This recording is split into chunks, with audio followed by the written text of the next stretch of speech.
Hello friends, today we are going to study the human respiratory system for class 10th. First of all, let's understand its brief anatomy. Human respiratory system can be divided into two main parts, that is upper respiratory tract, which includes nose, nasal cavity, pharynx and larynx. These are the organs which make up the upper respiratory tract. And the second part is lower respiratory tract. This includes trachea, bronchi, bronchiole and alveoli. All these parts make up the lower respiratory tract. Now briefly understand each part. First part is the nose. This is the entry point of air into the respiratory system. This is the entry point of air into the respiratory system. Nose have two openings, two apertures. These are known as nostrils.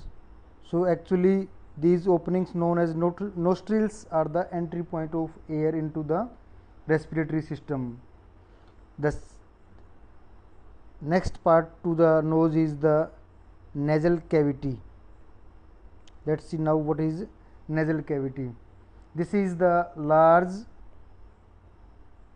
air filled space behind the nose and above the roof of the buccal cavity. This is known as nasal cavity. This nasal cavity is lined with mucus and tiny hair like structures called cilia. This performs the function of moistening the air and warming the air. This functions as moisturizing and warming the air. The next part of the respiratory system of the human is pharynx. Next part of the human respiratory system is the pharynx. Pharynx is a muscular tube like structure. This is the common passage for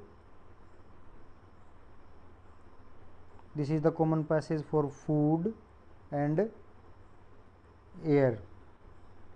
This is all about pharynx. Now come to the larynx. This is a short cartilaginous tube connecting pharynx to the trachea. This is a structure made up of cartilage. This connects pharynx to the trachea. This is in between pharynx and trachea. This contains very important thing. This is the most important thing about the larynx. This contains vocal cords. Vibration of these vocal cords produce sound. With the help of these vocal cords, all animals can produce some sound which help us in communicating to each other. Now let's come to the lower respiratory tract. First part of the lower respiratory tract is trachea. Trachea is the first part of lower respiratory tract. This is a long tube like structure.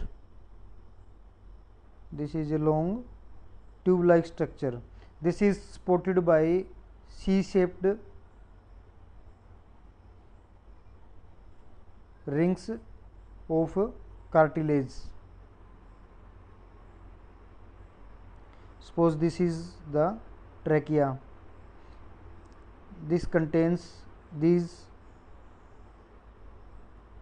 C-shaped, or you can say horseshoe shaped rings of cartilage which are incomplete posteriorly. This incomplete portion of the tube lies at the posterior side of the trachea. So these are the hard rings which protect the trachea from getting collapsed. So it keeps the trachea open all the time. trachea branches into left and right primary bronchus. This is right primary bronchus and this is left primary bronchus. This is known as left primary bronchus and this is right primary bronchus. Let's try to understand this with the help of this diagram. This is the trachea. After its first branching, this divides into two branches, left primary bronchus and right primary bronchus. Now these right and left primary bronchi again divide into smaller tubes called secondary and tertiary bronchi. These both right as well as left primary bronchus further divide into secondary bronchi, and secondary bronchi further branch into further smaller and narrower tubes known as tertiary bronchi. Bronchi is the plural of bronchus. These primary, secondary and tertiary bronchi are also supported by C-shaped cartilaginous rings to protect them from getting collapsed. Now come to the bronchiole. These are tiny, narrow tubes that are final divisions of the bronchi. They lack cartilage. Most important thing is they are lacking cartilage. The rings, C-shaped rings which were present in trachea, primary bronchus, secondary bronchus and tertiary bronchus, these rings are absent in these bronchioles. One more important thing is present in bronchioles, in walls of the bronchioles. This is smooth muscles. Smooth muscles are present in walls of the bronchioles. This contraction and relaxation of these smooth muscles actually controls the passage of the air through the bronchioles. Now the last part of the system is alveoli. These are balloon like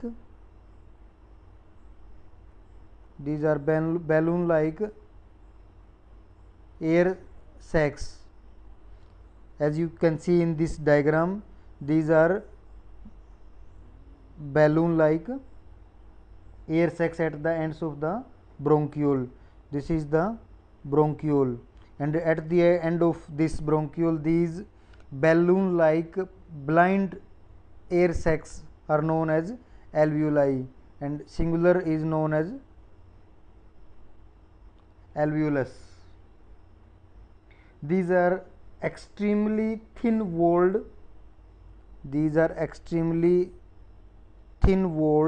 and surrounded by network of blood capillaries. As you can see in this diagram, these dark pink color and blue color blood capillaries are present surrounding these alveoli. Actually, diffusion of oxygen and carbon dioxide takes place through these walls of these balloon like air sacs known as alveolus. These are the actual site of diffusion of gases, oxygen and carbon dioxide. This was all about alveoli. Now let's come to the lungs. Let's try to understand something about lungs. Lungs are the primary organ of respiratory system. These are the primary organs of the respiratory system. These are spongy cone shaped organs. These are spongy and cone shaped organs. These are present in chest cavity, or you can say thoracic cavity. Heart is present between these two lungs, that is left and right. This is the location of the heart, you can see in this red circle. And look carefully at this point. This is the cardiac notch present in the left lung. This is because of the presence of the heart. There is depression inside the left lung. If you talk about number of lobes, right lung is somewhat larger inside and in size, and it have 3 lobes. Left lung have 2 lobes. It is divided into 2 lobes. One important thing is pleura. Pleura is a double layered membrane surrounding the lungs. There are, suppose this is the lung, this is right lung, and this is left lung. Pleura is a double layered membrane surrounding the lungs. This is the pleura. This is one layer, and another is this layer. This is a double layered membrane surrounding the heart. There is a space between these 2 layers, that is internal layer and external layer. This is known as pleural cavity. This space is known as pleural cavity. There is a fluid present in this cavity, which is a lubricating fluid and helps in expansion and contraction of the lungs during the respiration. If you talk about the protection of the lungs, there is a lungs are present in thoracic cavity, surrounded and protected by the rib cage. You can see these are the bony structures known as ribs, which perform the function of protecting the lungs from external injuries. Rib cage is formed by vertebral column from at the posterior side, sternum at the anterior side, and in front, sides and back side there are present these bony structures known as ribs. This whole constitutes this rib cage, which contains very delicate and important organs of our body, that are lungs and the heart, which are present in the thoracic cavity. One important thing I forgot to mention about is diaphragm. This is a muscular structure present in between the thoracic cavity and the abdominal cavity. This is the structure which separates thoracic cavity from the abdominal cavity, and this structure, that is diaphragm, plays a very important role in process of respiration, which we are going to discuss right now. Now let's discuss about the process of breathing, that is exchange of gases. How does it take place? First, the intake of air inside our respiratory system is known as inspiration, that is inhalation of air into our respiratory system is known as inspiration. Now let's see how does actually the inspiration of process of inspiration takes place, and which muscles and which parts of the respiratory system play a important role in this process. First, most important structure which plays its role in the process of inspiration is contraction of the diaphragm. Now let's see how does it happen. Let's try to understand this with the help of a diagram. Suppose these are 2 lungs. This is the trachea. It branches into left primary bronchus, sorry, this is right primary bronchus and left primary bronchus. Under these lungs there is a muscular structure, I told you just while ago, is known as diaphragm. This is a dome shaped structure. This is elevated like this. This is its normal position.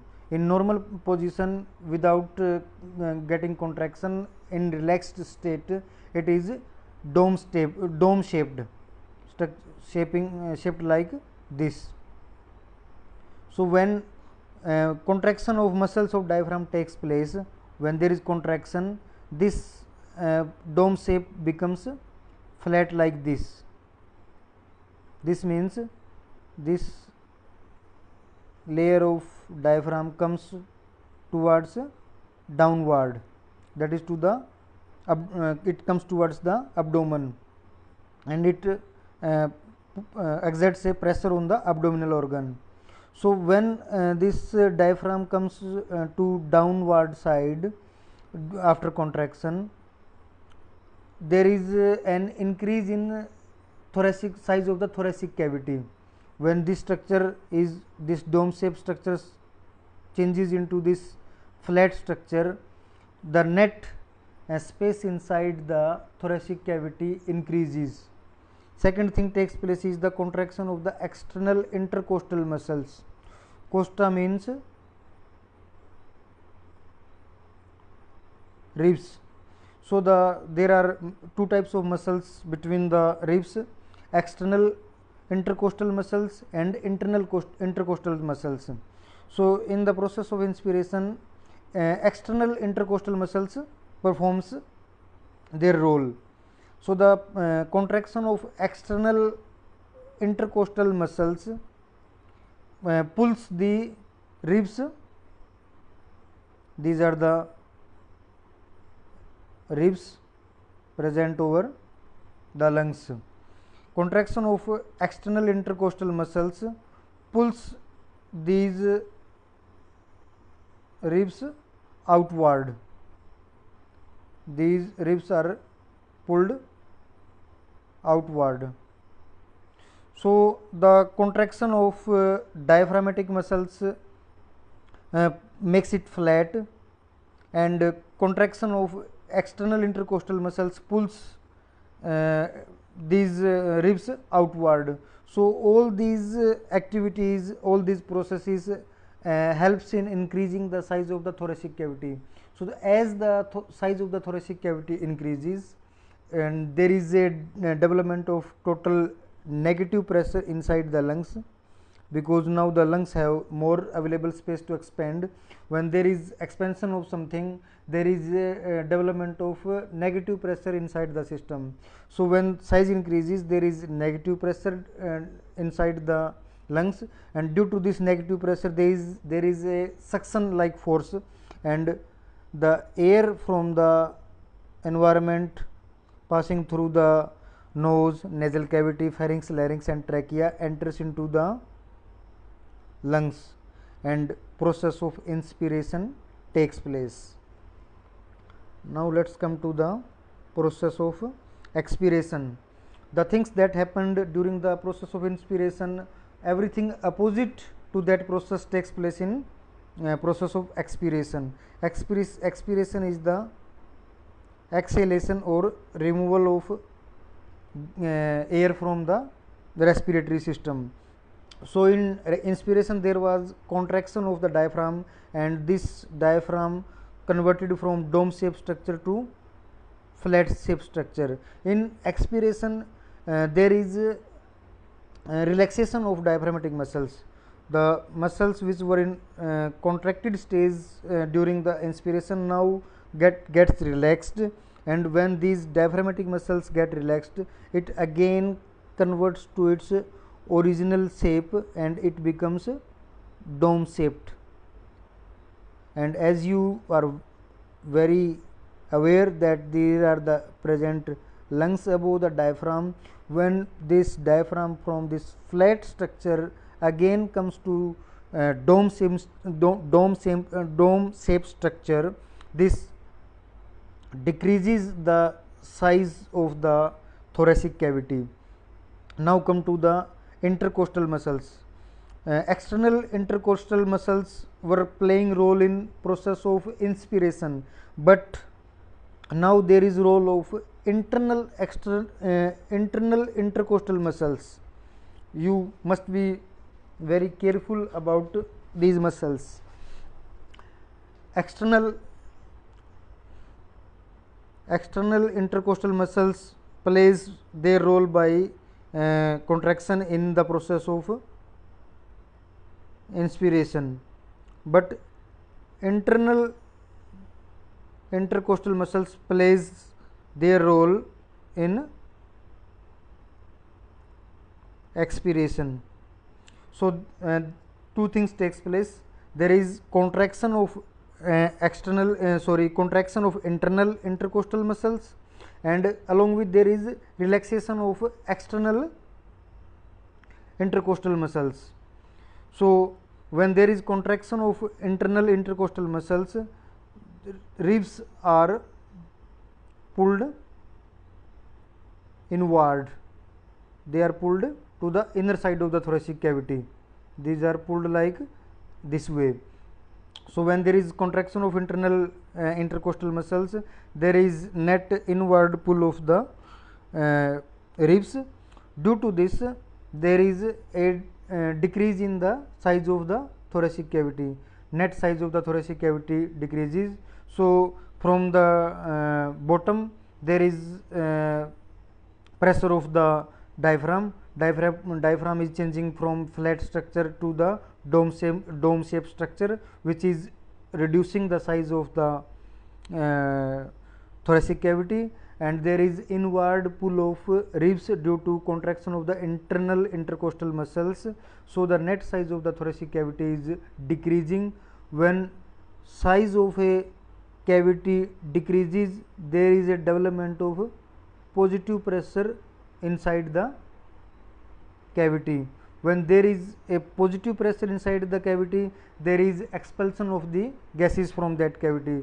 So when there is decrease in the size of the thoracic cavity, there is a pressure on the lungs, and the air which is present in the spongy lungs is pushed towards the outside. So this is the role of the diaphragm and external and internal intercostal muscles in the process of breathing.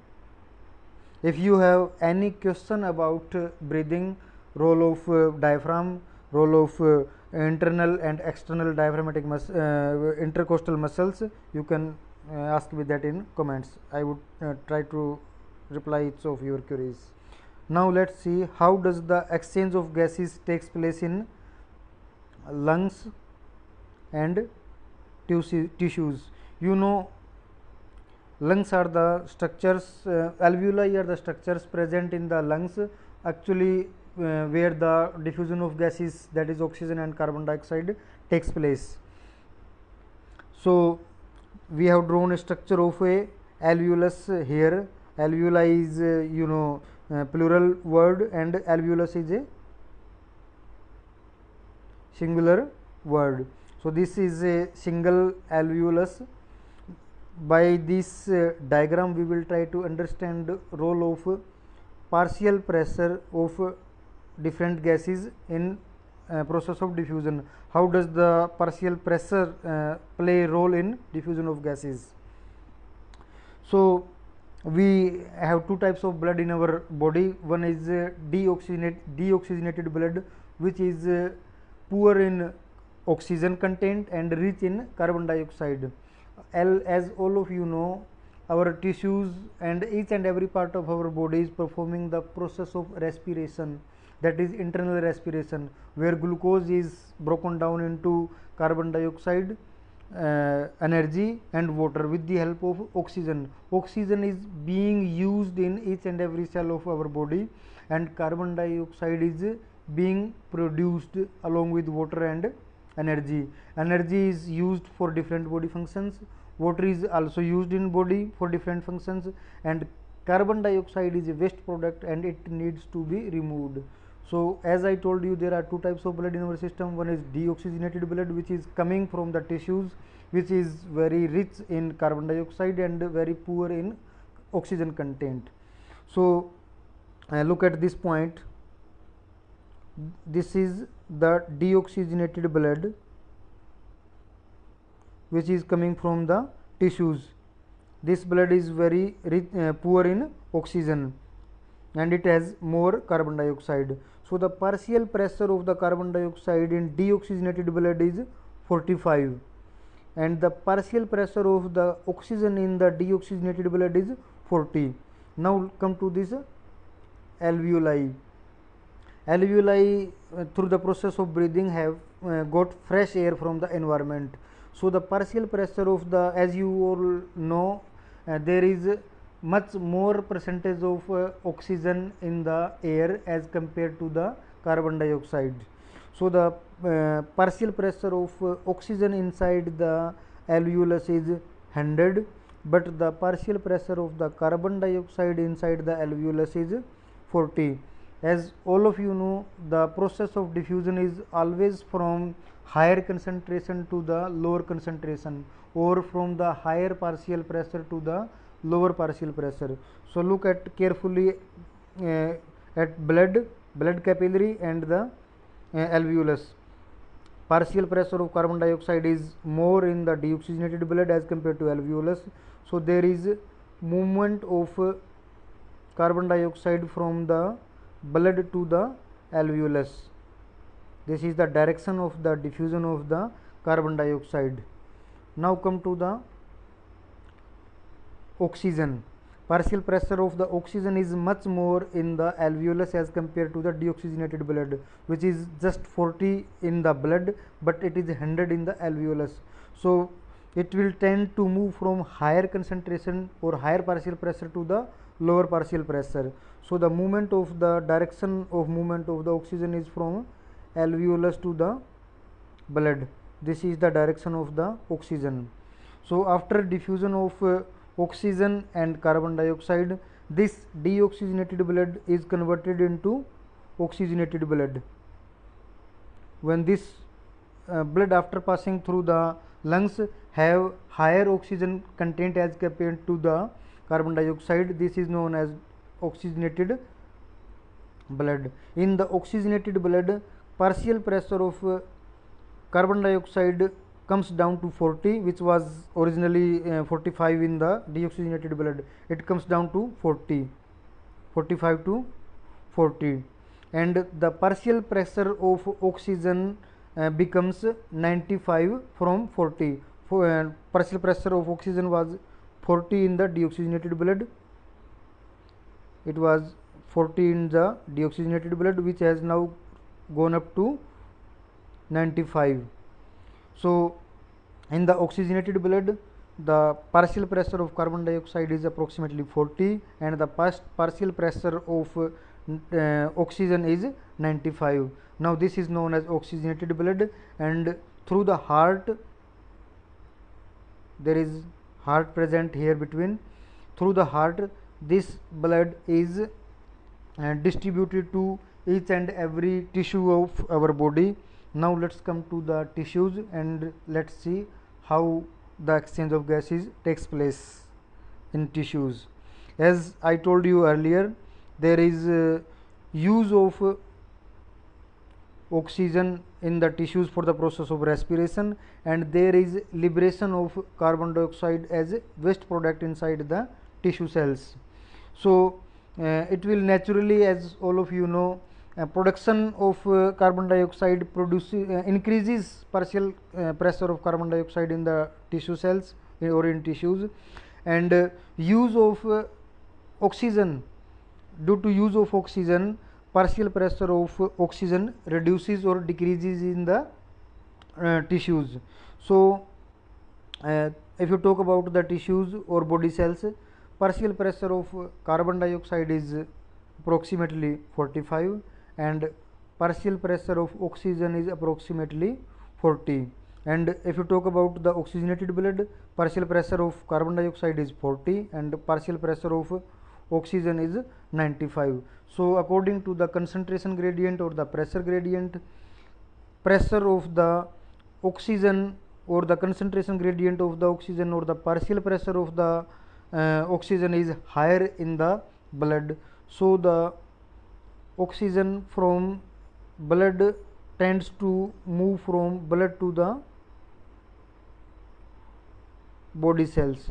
So this is the direction of the movement of the oxygen, that is from the blood to the body cells. If you talk about the partial pressure of the carbon dioxide, this is slightly higher in the body cells or the tissues as compared to the blood. So it will also move according to the concentration gradient or the pressure gradient. So the pressure of the partial pressure of the carbon dioxide is higher at the tissue, so the direction of the movement of the carbon dioxide will be from the tissue to the blood. So after passing through these tissues,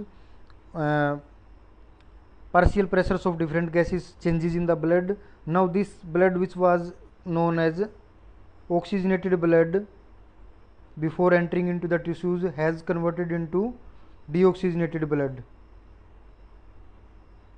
This is now known as deoxygenated blood, because due to exchange of gases as the tissues, the partial pressure of the carbon dioxide has gone up to 45 due to diffusion of carbon dioxide from the tissues to the blood, and the partial pressure of the oxygen has gone down to 40 due to movement of or the diffusion from blood to the tissues. So this is known as now deoxygenated blood, and this is again distributed through heart to the lungs, and it is again oxygenated, and this cycle of blood from tissues to the lungs and lungs to the tissues is continuous, and exchange of gases, that is carbon dioxide and oxygen, is taking place, which is keeping us alive. Now let's try to understand how oxygen and carbon dioxide are transported through blood, in what form they are transported from the lungs to the tissues and from tissues to the lungs. Let's talk about first the oxygen. Oxygen is transported through blood in two forms. One is in dissolved state in plasma, and second form is oxyhemoglobin. Oxyhemoglobin is the combination of oxygen plus hemoglobin molecule. Hemoglobin molecule have high affinity, very high affinity from oxygen, and it combines with oxygen to form a structure known as, form a molecule known as oxyhemoglobin, and some part of the oxygen is dissolved in blood plasma. So if you talk about approximate percentage, around 7% of the oxygen is transported in the dissolved state in blood plasma, and rest major portion, that is approximately 93%, is transported in the form of oxyhemoglobin. If you talk about carbon dioxide, it is transported in major three forms. One is dissolved in plasma, as was in case of oxygen. Some part of carbon dioxide is transported in the form of bicarbonates, and some part of the carbon dioxide is also transported in the form of a compound known as carbaminohemoglobin. Let's talk about briefly all these three. Approximately 7% of the total carbon dioxide is transported in dissolved form. Approximately 7% of the total carbon dioxide in the blood is transported through the in dissolved state in the plasma. If you talk about bicarbonates, approximately 70%, approximately 70% of the carbon dioxide is transported in the form of bicarbonates. Actually, there is present water in the blood. It combines with carbon dioxide to form carbonic acid, H2CO3. H2CO3 breaks down to HCO3 negative. These are known as bicarbonate ions. So approximately 70%, that is a very large portion of the carbon dioxide, is transported in the form of bicarbonates in the blood. and approximately 23% is transported in the form of carb amino hemoglobin. That is, carbon dioxide combines with amino groups of the hemoglobin and the proteins present in the blood plasma. So this combination of amino acids may be of hemoglobin or the proteins present in the plasma. So these are known as carb amino hemoglobin. This compound transports approximately 23% of the carbon dioxide in the blood. If a hydrocarbon like coal is burnt in oxygen deficient condition, when there is oxygen is not available in uh, required quantities, there is incomplete combustion, means due to shortage of oxygen there is incomplete combustion of the hydrocarbon, and due to incomplete, when a hydrocarbon like coal is burnt in absence of oxygen or in presence of very less quantity of oxygen, there is incomplete combustion, and incomplete combustion of a hydrocarbon produces carbon monoxide gas. Carbon monoxide gas have very high affinity of binding with hemoglobin as compared to the oxygen. If you talk about affinity of binding with the hemoglobin, affinity of carbon dioxide is higher than the oxygen. So it competes with the oxygen in binding with the hemoglobin, and more and more hemoglobin is binding with the carbon monoxide, which is a irreversible bond. So most of the hemoglobin is occupied by binding with carbon monoxide, and very less is available for transporting oxygen. So if a person is sleeping inside a room, in a closed room which is not ventilated properly, and hydrocarbons are being burnt inside the room, there is a production of lot of carbon monoxide which can kill the person sleeping or living inside that room.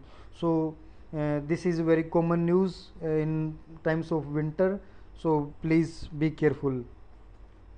This was all about for today.